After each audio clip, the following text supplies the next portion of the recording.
I never thought I would lie to my husband. Not about something like this. If you had asked me a year ago what kind of person I was, I would have said honest. Loyal. The kind of woman who believed that love meant facing the truth together, no matter how painful it was. But when you're standing in a hospital room that smells like antiseptic and fear, watching the man you've been married to for 8 years stare at you like a stranger, you learn very quickly that ideals don't mean much anymore. The accident happened on a Tuesday. Nothing dramatic. No storm, no warning signs. Just a phone call at 3:46 p.m. from a number I didn't recognize. I almost ignored it. I wish I had. A calm male voice told me there had been a collision, that my husband Daniel had been brought in unconscious, that I should come immediately. I don't remember the drive to the hospital. I remember gripping the steering wheel so hard my hands went numb. I remember thinking, this cannot be happening. We were fine this morning. We had argued about something stupid, whose turn it was to do the dishes. He kissed my forehead before leaving. Said, we'll laugh about this tonight. We never did. Daniel was in a coma for 4 days. 4 days of machines beeping, doctors whispering and me sitting in a plastic chair, talking to him like he could hear every word. I told him about our first date. About how nervous he was, how he spilled coffee on his shirt. About our wedding, the way his hands shook when he put the ring on my finger. I needed him to remember. I needed us to exist. On the 5th day, his fingers moved. On the 6th, his eyes opened.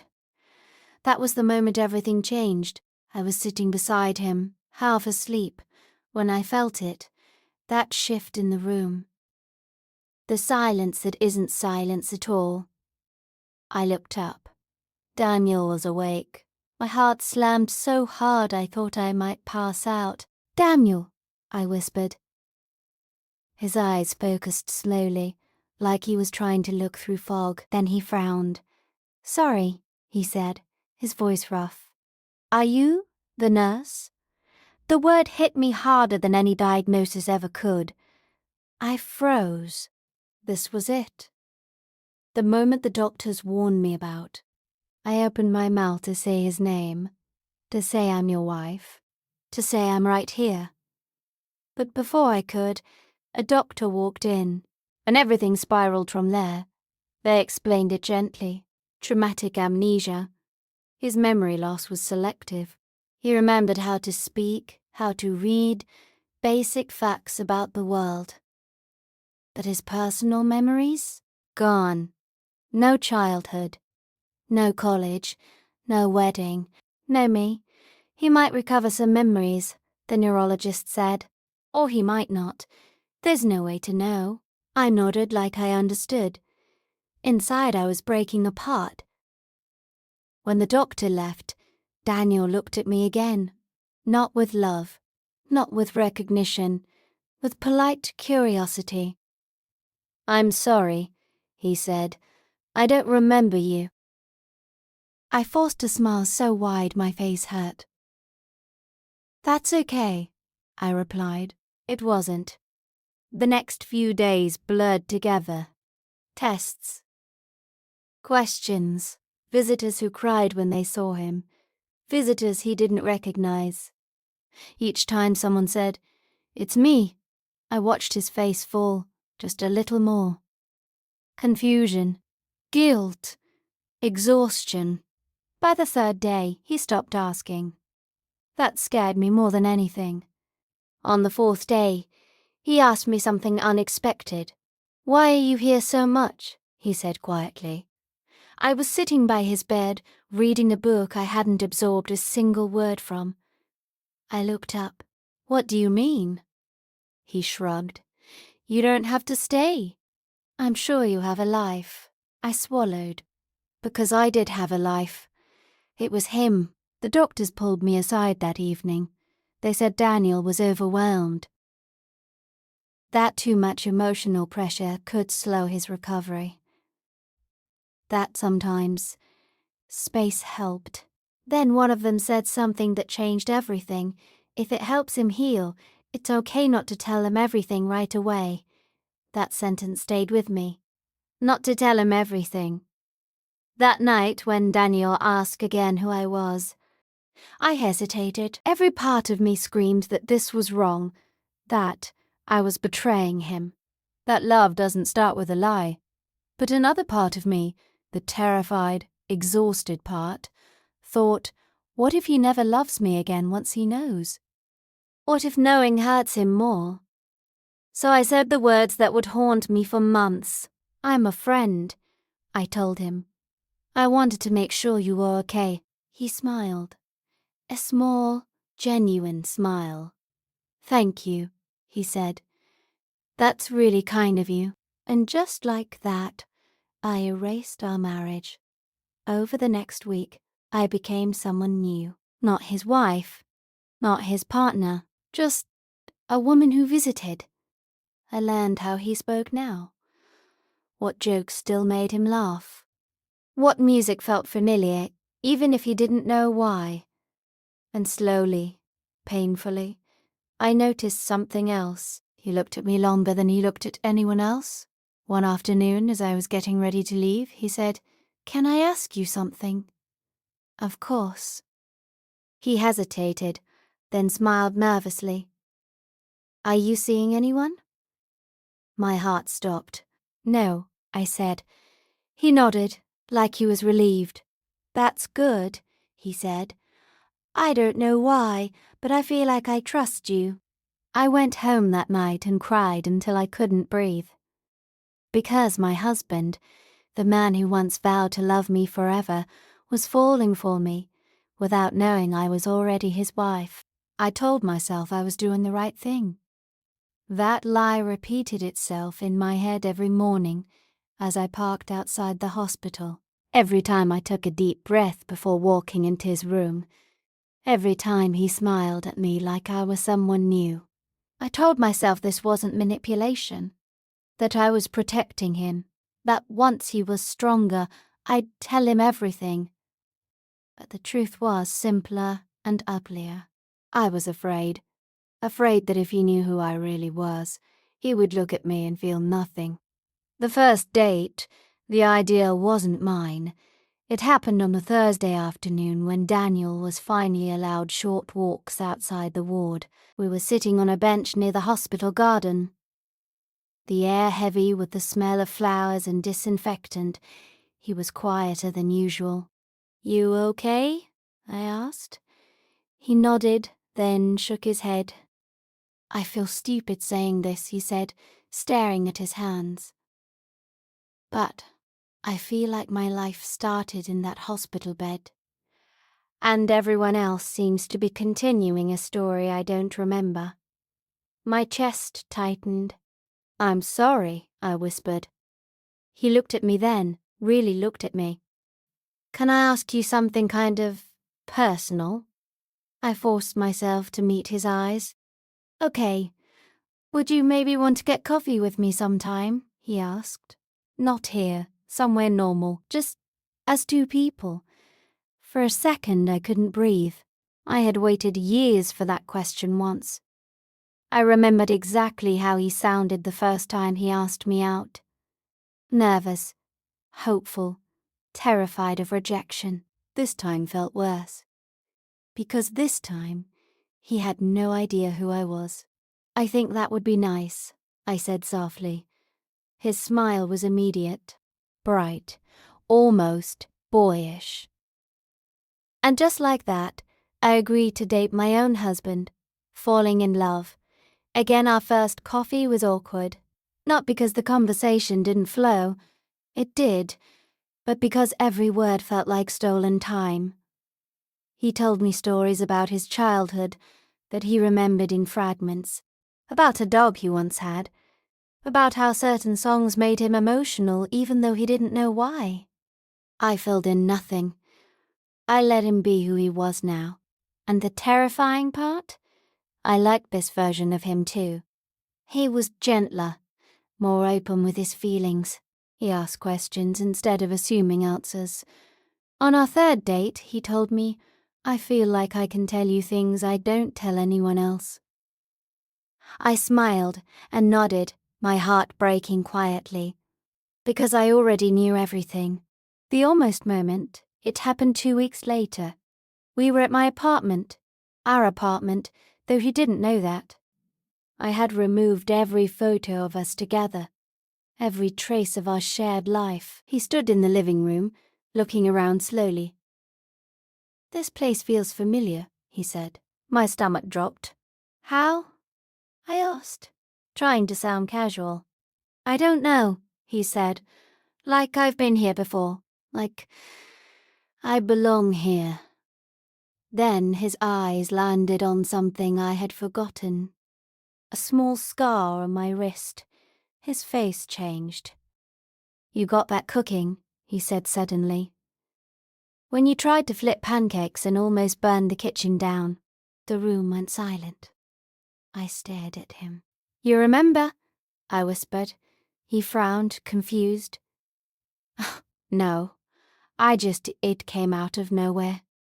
My heart was pounding so hard I thought he could hear it. The moment stretched between us, fragile, dangerous. Then he laughed nervously. Sorry, guess my brain's still messed up. I laughed too, and that was the moment I realized something terrifying. If his memories came back, I might lose him all over again. The question that night, as he was leaving, he hesitated at the door. There's something I've been meaning to ask you, he said. I braced myself. Why do you look so sad sometimes? He asked quietly. Even when you're smiling. The answer burned in my throat. Because I'm married to you. Because you promised me forever. Because I don't know if this love will survive the truth. Instead, I said, I'm just scared of losing you. He stepped closer. You won't, he said. Whatever this is, it feels real to me. Then he kissed me. It wasn't the kiss of a husband. It was the kiss of someone falling in love for the first time.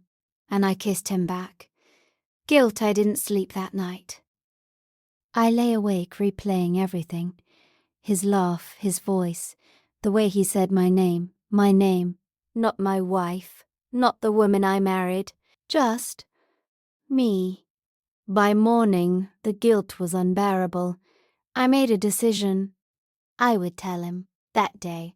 The interruption I met him at the hospital. He looked excited, nervous. I remembered something, he said as soon as he saw me. My heart sank. What? A ring, he said. A woman crying, and my name being said like it meant everything. I felt dizzy. That woman, he continued slowly, she looked like you.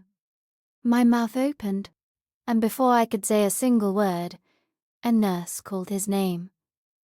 There's someone here to see you, she said.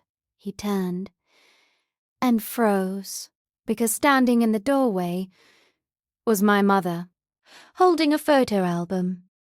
The moment I saw my mother standing there, I knew it was over. Not the conversation, not the lie. Everything. She looked older than I remembered. Her hands were shaking slightly as she held the photo album against her chest like a shield. Daniel turned to me slowly. His eyes searched my face, confused. Then, cautious. Do you know her? He asked. My throat closed. Yes, I said. She's my mum. My mother smiled through tears. Oh, Daniel, she whispered. You look just like yourself. He stiffened. Have we met? He asked politely. The word politely hurt more than anger ever could. The album she didn't wait for permission. She walked in, sat beside him, and opened the album. I watched from across the room, frozen, as pages turned, photos of us. Our wedding. Our honeymoon. Lazy Sundays on the couch, him asleep with his head on my shoulder. Daniel stared. Not at me. At himself. That's me, he said slowly. Yes, my mother replied. And that's my daughter, your wife. The word hung in the air. Wife. Daniel laughed once. Sharp, disbelieving. That's not funny, he said. I know, I whispered. That's why I didn't tell you. He looked at me then. Really looked at me. And for the first time since the accident, there was something sharp in his eyes. You lied, he said quietly. The question that broke me, the nurse gently guided my mother out, saying he needed rest. As soon as the door closed, the silence became unbearable. How long? He asked. I sat down slowly. How long what? How long have you been pretending to be someone else? Tears blurred my vision. Since the day you woke up. His jaw clenched. So the coffee, he said, the walks, the kissing. He swallowed. Was that all fake? No, I said immediately. That was the only thing that felt real. He stood up. I need air. Spacey didn't talk to me for 3 days. Doctors said it was normal. That emotional shock could delay recovery. But that didn't stop the fear from eating me alive. When he finally asked to see me, I was shaking. He didn't yell. That was worse. I need to understand something, he said calmly. Why didn't you tell me? I told him the truth. Because I was scared. Because I loved him. Because I didn't want to watch him fall out of love with me. He listened. Then he said something I wasn't prepared for. I think I did fall in love with you. My breath caught. But now I don't know if that was my choice, he continued, or if you chose for me. The separation, he moved out. Not far. Just enough. I need to figure out who I am without everyone telling me who I was, he said. I let him go. Because for the first time, loving him meant not holding on. The letter 2 months later, I got a letter, handwritten. My hands shook as I opened it. I remember pieces now. Your laugh. Our kitchen. Sunday mornings. It too. But I also remember falling in love with you when I didn't know your name. And that version of me loved you too. If you're willing, I'd like to choose you again. I cried harder than I had since the accident. The choice we met at the same cafe where we had our first date. This time there were no lies. He took my hand. I don't remember everything, he said, but I remembered this feeling. I squeezed his fingers. So what happens now? I asked. He smiled softly. Now, he said, we see if love is strong enough to survive the truth. Epilogue. It's been 6 months. Some days he remembers more. Some days he forgets small things again. But every morning he looks at me and says, I'm glad I chose you. And every time, I choose him too.